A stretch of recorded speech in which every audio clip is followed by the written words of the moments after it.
কলেজের কয়েকজন ছেলে উইকেন্ড উদযাপন করার জন্য কিছু ডিভিডি ক্যাসেট সংগ্রহ করছিল, কিন্তু খুঁজতে গিয়ে তারা হঠাৎ একটি বাক্স পেল। বাক্সটি খুলতেই তারা দেখল সেখানে বহু বছরের পুরনো ক্যাসেট রয়েছে। কৌতূহলবশত তারা সেই ক্যাসেটগুলো বাড়ি নিয়ে এলো। একটি ক্যাসেট চালাতেই দেখা গেল এক ব্যক্তি পড়াচ্ছেন। কিছুক্ষণের মধ্যেই ছেলেরা লক্ষ্য করলো তিনি তো তাদের গণিতের কয়েকটি প্রশ্ন খুব সহজভাবে বুঝিয়ে দিচ্ছেন। বাকিগুলো সরাতে গিয়ে তার একটি ঠিকানাও পেয়ে গেল। আর তখনই তিনজন সেই ঠিকানায় যাওয়ার সিদ্ধান্ত নিল। অনেকের কাছে জিজ্ঞাসা করার পর তারা জানতে পারলো ওই ঠিকানা শহরের একটি অফিসের।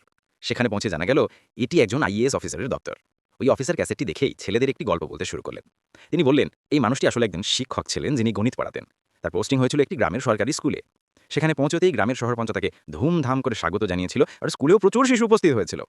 শিক্ষক ভেবেছিলেন তিনি তাদের মন দিয়ে পড়াবেন, কিন্তু পরদিন যখন তিনি স্কুলে এলেন দেখলেন সেখানে একটিও শিশু নেই। তখন আরেকজন শিক্ষিকা এসে বললেন, গতকাল যা কিছু ঘটেছিল সবই ছিল একটি নাটক, শুধু তোমাকে দেখানোর জন্য। আসল সত্যি হলো গ্রামের কেউই তাদের সন্তানকে স্কুলে পাঠাতে চায় না। তারা মনে করে পড়াশোনা করে কি হবে, বরং ছেলে যদি কোনো কাজ করে তবেই পরিবারের ভরণ পোষণ হবে। এরপর কি ঘটলো জানবেন পরবর্তী পর্বে।